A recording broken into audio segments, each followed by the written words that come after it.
क्या है आध्यात्म? दर्शन, चिंतन धारा, विद्या या संस्कृति की परंपरागत विरासत। आध्यात्म दर्शन यानी जीवन का शाश्वत सत्य। मानव जीवन से जुड़े शाश्वत सत्यों को जानिए और समझिए उपासक डॉक्टर सोहन राज तातेड़ से हमारे खास कार्यक्रम आत्मविज्ञान में। आत्मविज्ञान यानी सही दृष्टि, सही सोच। भाई और बहनों, मातृशक्ति को नमन। स्टूडियो में आपका हार्दिक स्वागत है, अभिनंदन, सत्कार है। आत्मविज्ञान साइंस ऑफ द सोल कार्यक्रम के अंतर्गत हम आपको सही दृष्टि, सही सोच, राइट विजन, राइट थिंकिंग के तहत आपकी जो सोच है, अगर कहीं नकारात्मक सोच है तो हम आपको सकारात्मक दृष्टिकोण देते हैं, और ताकि कि आप अपनी सोच को नकारात्मक से सकारात्मक बदल सको।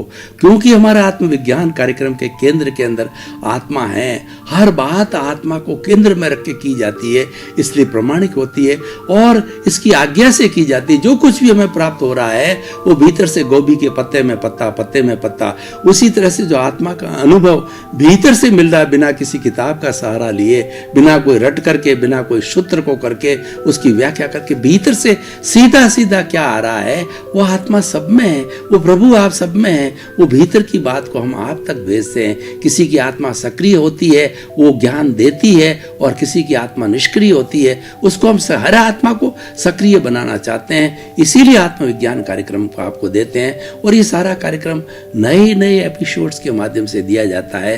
तो आज का हमारा बहुत ही व्यवहार जगत का सुंदर एपिसोड है, वह एपिसोड है हमारा मानसिक स्वास्थ्य। भाई और बहनों, बहुत ही सुंदर विषय है। देखिए, अगर हमारा दिमाग शांत है तो हम शांत हैं, हर कार्य हमारा अच्छा होगा। और मानसिक असंतुलन है, हमारे दिमाग में उतार चढ़ाव है, तो हमारा कोई भी कार्य सफल नहीं हो सकता। हम अपसेट रहेंगे और हम जल्दबाजी में कोई काम बिगाड़ देंगे, और हो सकता है कि हमारे शरीर का कोई एक्सीडेंट कर बैठे। इसलिए मानसिक संतुलन हर स्थिति में बहुत ज़रूरी है। मैं कुछ आपको उदाहरण देना चाहता हूँ। आप ड्राइविंग कर रहे हो और आपका मानसिक असंतुलन बन गया तो एक्सीडेंट होते कोई देर नहीं लगेगी। कोई व्यक्ति कोई मशीन चला रहा है जिसके अंदर हाथ और अंगुलियों का उपयोग हो रहा है, उसका मानसिक संतुलन सही नहीं है, अपना हाथ कटवा लेगा, अंगुलियां कटवा लेगा। और मेरे जैसा कोई वक्ता है, बोल रहा है, अगर मानसिक संतुलन सही नहीं है तो शब्द उल्टे सीधे निकलेंगे, वो रिएक्शन करेंगे, और आपको ज्ञान देने की बनिस्बत जो है आपके लिए तिरस्कार का विषय बन जाएगा। कोई भी राजनेता है, अगर वो मानसिक असंतुलन की स्थिति में है तो पब्लिक के साथ में जो है वो गलत व्यवहार करेगा, तो वह जो है व्यक्ति जो ताड़ना का भाजन बन जाएगा। कोई डॉक्टर है और वो मानसिक संतुलन की सही स्थिति में नहीं है, घर में अपनी पत्नी से झगड़ा करके आया, या दिमाग के अंदर कोई बहुत बड़ा टेंशन है, तो वो सही प्रेस्क्रिप्शन नहीं लिख पाएगा। वो अच्छी तरह से जो है वो पेशेंट्स की स्थिति को वो संतुलित होकर नहीं समझ पाएगा। यानी कोई भी स्थिति होनी चाहिए, कोई भी स्थिति बने, उसमें हमारा मानसिक संतुलन हर व्यक्ति के लिए आवश्यक है। किसी भी फील्ड का व्यक्ति हो, कोई भी कार्य, गृहिणी है, अगर वो भोजन पका रही है, उसका मानसिक असंतुलन है, तो अपनी साड़ी जला बैठेगी या अपना गर्म पानी से अपना हाथ जला देगी। इसलिए मानसिक संतुलन हर स्थिति के अंदर हर व्यक्ति का, हर प्राणी का रहना जरूरी है। शेर है, अगर मानसिक असंतुलन उसका बिगड़ गया तो वो जो है अपने शिकार के लिए कईयों को मार देगा। और मानसिक संतुलन है तो जितना वो शिकार से सिर्फ अपना पेट भरने के लिए करेगा, और मानसिक असंतुलन की स्थिति में कईयों का फालतू बिगाड़ कर देगा, वह जो है एक वाइल्ड एनिमल के रूप में हो जाएगा, एक शेर के रूप में नहीं होगा। शेर, हमारे जितने भी वाइल्ड एनिमल्स हैं, वो उतना ही शिकार करते हैं जितना उसका पेट भर जाए। हमारी तरह नहीं है कि 24 घंटे हम पेट में कुछ न कुछ डालते हैं। रात की 12 बज रही है, 2 बज रही है, 5 बज रही है, तो भी इस कोठी के अंदर जो है, इस वेयर हाउस के अंदर हम डालते रहते हैं। ऐसा कोई भी पशु नहीं करता है। देखिए, जो गाय होती है तो गाय क्या करती है, गोचरी बोलते हैं। गो कैसे चरती है कि जो हमारे जंगल के अंदर बूटे बने हुए होते हैं, जिसके ऊपर थोड़ी थोड़ी घास होती है, ऊपर से वो घास को खाएगी, उसको जड़ से नहीं उखाड़ेगी। जड़ से कौन उसे उखाड़ेगी? जो पागल हो जाएगा। ये मानसिक असंतुलन की जो सुपर अवस्था है वो पागलपन है। आपने देखा होगा कि हम सड़कों पर कई पागलों को देखते हैं। वो पागल अपनी दाढ़ी बढ़ा लेते हैं और अपना जो है बाल बढ़ा लेते हैं, कपड़े फट जाते हैं, इधर उधर पड़ जाते हैं और उनका कोई भान नहीं रहता है। 24 घंटे क्या बड़बड़ा रहते हैं। तो मानसिक असंतुलन, मानसिक अस्वास्थ्य पागलपन की अवस्था हो जाती है और धीरे धीरे मानसिक अस्वस्थ व्यक्ति इस ओर बढ़ता जाता है। तो भाई और बहनों, मैं आपको बताना चाहता हूँ कि मानसिक संतुलन, मानसिक स्वास्थ्य हर व्यक्ति के लिए, हर प्राणी मात्र के लिए आवश्यक है। जिसके जो मन है उसके ही तो मानसिक असंतुलन होगा। पेड़ पौधों के मन होता ही नहीं है, वो मानसिक संतुलन असंतुलन की बात करना ही बेकार है। जिसके मन होता है वो पंचेंद्रिय प्राणी होता है। गाय है, भैंस है और ये हमारा पशु है, पक्षी है, मनुष्य है, ये सब पंचेंद्रिय प्राणी होता है। इनके मन होता है। मनुष्य होता है, उसका मन बहुत विकसित होता है, लेकिन प्राणियों के मन होता है तो वो तो एक छोटी सी थोड़ी बहुत भाषा, उनका जो शब्दकोश होता है बहुत मिनिमम होता है। हर प्राणी जिसके जो है जीभ होती है, जिसके मन होता है, वो शब्दावली बोलते हैं और अपनी भावना को व्यक्त करते हैं, लेकिन उनके शब्दकोश को जानने वाला होना चाहिए। भगवान ऋषभ ने जो है अपने पुत्र बाहुबली, जो कि बहुत बड़े जो है साधु बन गए थे, उनको पशु पक्षियों की भाषा सिखाई थी। वो समझ जाते थे कि ये पशु क्या बोल रहा है, क्या कहना चाहता है, क्या कह रहा है। तो इस तरीके से भाई और बहनों, मानसिक स्वास्थ्य सबको, हर एक को चाहिए जिसके मन होता है। तो मानसिक स्वास्थ्य पैदा कहाँ से होता है? मानसिक पैदा होता है मन से, इसीलिए इसको मानसिक स्वास्थ्य कहा गया है। मन का क्या कार्य है? मन चिंतन करता है, मन विचार करता है। विचार में जब उथल पुथल हो जाती है तब वो मानसिक अस्वास्थ्य कहलाता है। विचार समतल चलते रहते हैं, वो मानसिक स्वास्थ्य कहलाता है। तो देखिए, उस मन को हम समझना चाहते हैं। मन के लिए कहा गया है, मन लोभी, मन लालची, मन चंचल, मन चोर, मन के मते न चालिए, पलक पलक मन और। मन जब चंचल, बहुत ऊंची अवस्था तक चंचल हो जाता है, तब वह व्यक्ति पागल हो जाता है। एक लेवल के बाद में जब चंचलता बढ़ती है, जो पागलपन की अवस्था आ जाती है, मन क्या करता है? वर्तमान का चिंतन करता है। मनन के समय ही मन होता है, मनन के पहले या मनन के बाद मन नहीं होता है। मन को हम अमनन कर सकते हैं, मन को हटा सकते हैं। मन से अमन होना ही मुक्ति की अवस्था होती है। जब मन समाप्त हो जाता है तो आत्मा सिद्ध, बुद्ध और मुक्त बन जाती है। इसीलिए मन का बहुत बड़ा उपयोग है। मन को दोष देना फालतू है। मन तो बेचारा नौकर है, इसका जो मालिक है वह चित्त है। चित्त जो है वह जो है विक्षिप्त होता है, उसकी विक्षिप्तता है मन तक आती जब चंचल होता है। और चित्त भी विक्षिप्त कब होता है कि भीतर गंगोत्री से जैसा पुण्य पाप का भाव आता है, उस भाव के अनुरूप जी है चित्त जो विक्षिप्त होता है, और वो मन के ऊपर आता है, वचन पर आता है, शरीर पे आता है। क्योंकि ये साधन है, हाथ और पांव जो है ये सब साधन ये उनके कार्य प्रणाली के अंग है, उन पर आकर के उतरता है। तो इसीलिए बहुत जो है मानसिक संतुलन क्या है? मानसिक संतुलन ये है कि विचार ने लिमिट होने चाहिए। कई बार लोग देखिए, मानसिक संतुलन के लिए हमें क्या करना चाहिए वो हमको उपाय बताना चाहता हूं आपको कि मानसिक संतुलन के लिए हमें मेडिटेशन करना चाहिए, हमें ध्यान करना चाहिए। ध्यान कैसा होना चाहिए? बहुत से लोग मेरे से प्रश्न करते हैं, सैकड़ों हजारों लोगों के प्रश्न अभी तक आते हैं। हम ध्यान करने बैठते हैं तो हमारा मन इधर उधर भटकता रहता है। मन एक जगह नहीं टिकता है, और एक जगह टिकाने का नाम ही ध्यान होता है कि सभी जगह से इधर उधर जो हमारा चिंतन जा रहा है उसको एक वस्तु पे अवलंबित करो।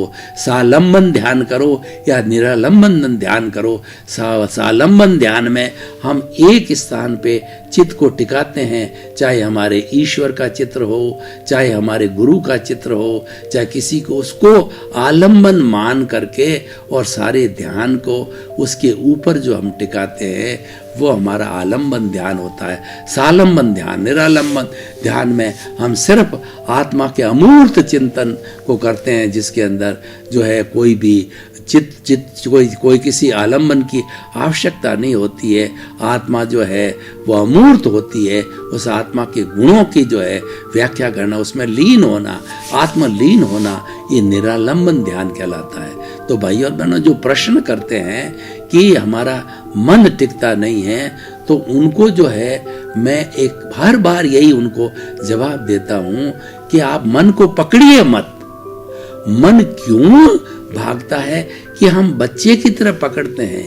एक बच्चे के हाथ के अंदर एक बहुमूल्य क्रॉकरी, और हमको लगता है कि ये प्लेट गिरा देगा तो हमारे नुकसान हो जाएगा। बच्चे को हम खींचते हैं तो बच्चा भी अपनी जो है वो जिद के कारण खींचने लग जाता है, और जब हम ले लेते हैं तो रोने लगता है, जोर से चिल्लाता है। तो ये हमारा मन भी जो उस बच्चे की तरह है, उसकी उपेक्षा करो। मन आपका जो है जहां भाग रहा है उसको ढील दे दो। आपने कभी पतंग उड़ाई होगी तो आपने देखा होगा कि पतंग के साथ में बहुत बड़े मंजे का रोल होता है। तो जब पतंग हम उड़ाते हैं तो पतंग को उड़ाते समय उस मंजे को ढील देते जाओ, पतंग चलती जाएगी, और जो ही आपने उसको कड़क किया, पकड़ने की कोशिश की, तो मंजे में कांच लगा हुआ है, आपके हाथ कट जाएगा, आपके खून आ जाएगा, और वह नियंत्रण में नहीं होगा। वो भी प्रतिरोधात्मक शक्ति देगा हवा के माध्यम से कि वह जो है वो उसको ढील चाहिए पतंग को। तो उसी तरह से आपका मन है, जहां जाता उसको छूट दे दो। आपकी स्थिति आप उसको क्लियर कह दो कि भैया जहां तेरे जाना हो जा, जहां भटकना हो जा, पूरे ब्रह्मांड में घूमना होगा जा, मेरी कोई मनाही नहीं है, मैं कोई रोकूंगा नहीं, मैं बांधूंगा नहीं, मैं पकड़ूंगा नहीं, मैं कोई रोक टोक नहीं कर दूंगा। उसको पूरी 100% छूट दे दो। जब 100% छूट दोगे तो मन है आपके खूंटे बन जाएगा। फिर जो लोग ध्यान करते हैं वो इसी साधन से ध्यान करते हैं, मन को पकड़ते नहीं हैं, मन को छूट देते हैं अपनी तरफ से।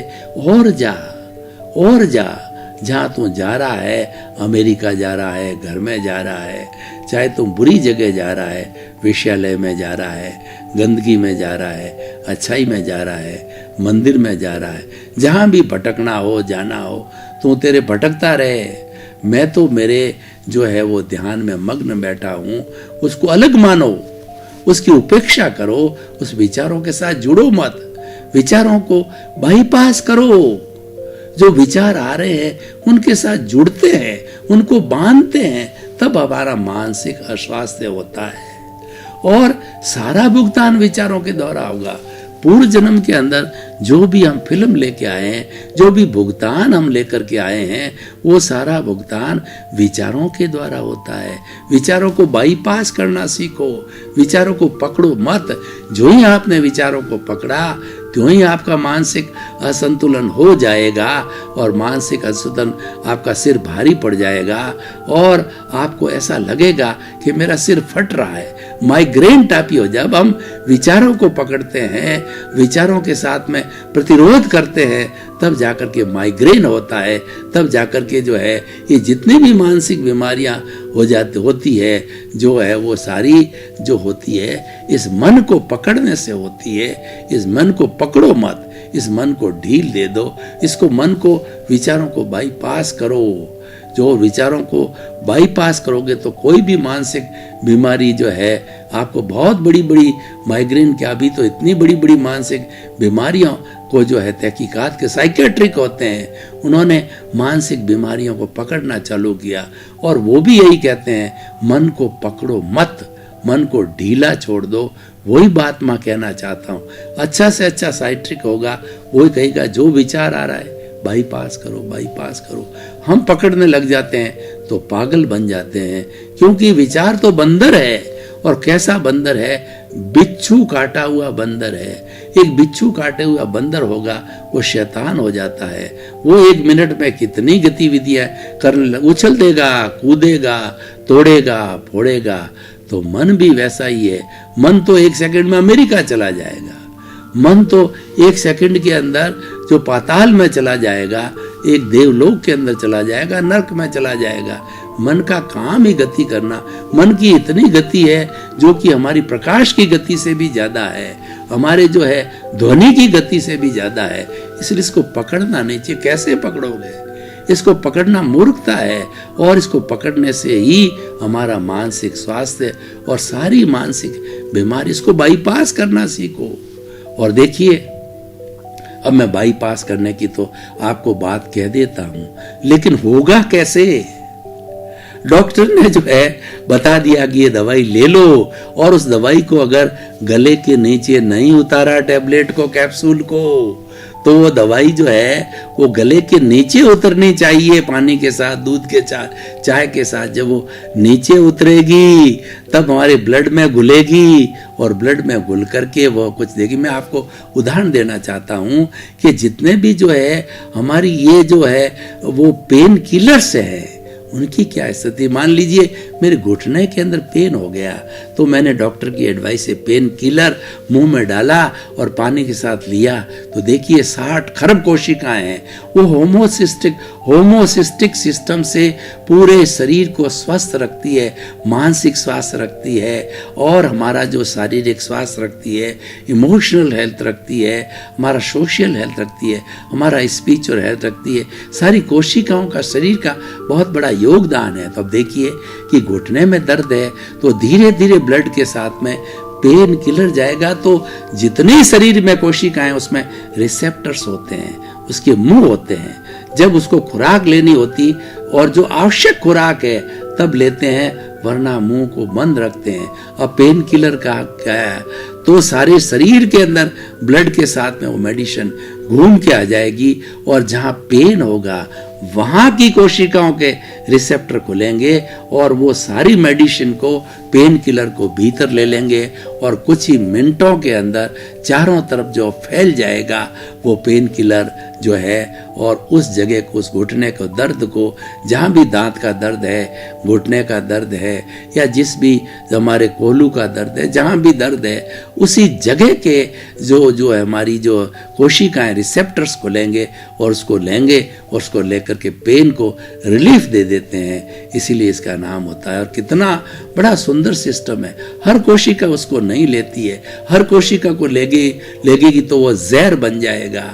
जहां आवश्यकता होगी, शरीर को जो है जहर को, जहर से मारा जा रहा है, तो पेन एक जहर है, उसको मारने के लिए डॉक्टर में एंटीबायोटिक देते हैं, दूसरा जहर देते हैं। ये प्रकृति का नियम है कि जहर को जहर से मारा जाता है, ये एक सिस्टम है। तो इसी तरह लोहे को लोहे से काटा जाता है, लोहे को सोने से नहीं काट सकते, लोहे से ही काटना पड़ेगा।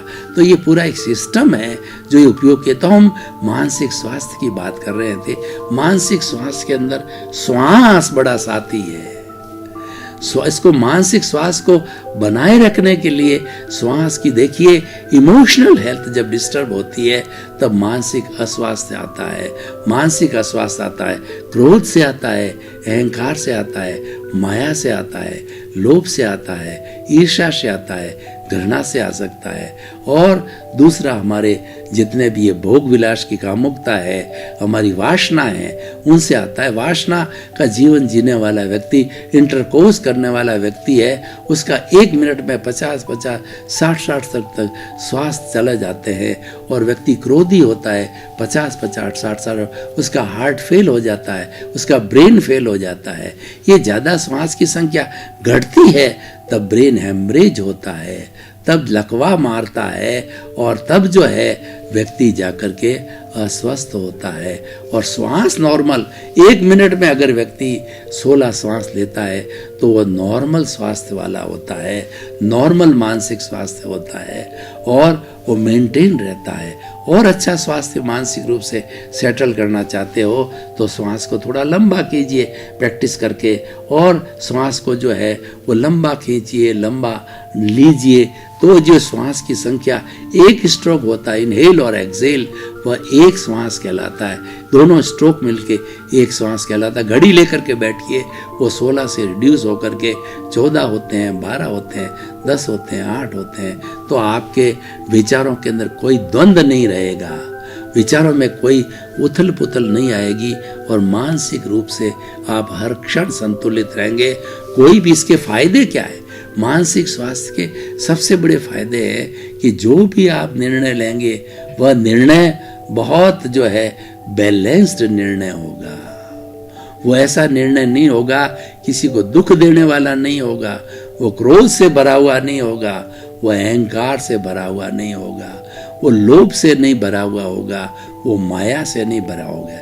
ये 4 ऐसे शत्रु है कि ये बीच में आते हैं तो हमारा मानसिक असंतुलन करते हैं और इनके वशीभूत होकर के जब हम निर्णय लेते हैं तो किसी का शोषण होता है और किसी का जो है वो व्यक्ति लोभ से होकर के वो किसी व्यक्ति का गला काट लेता है।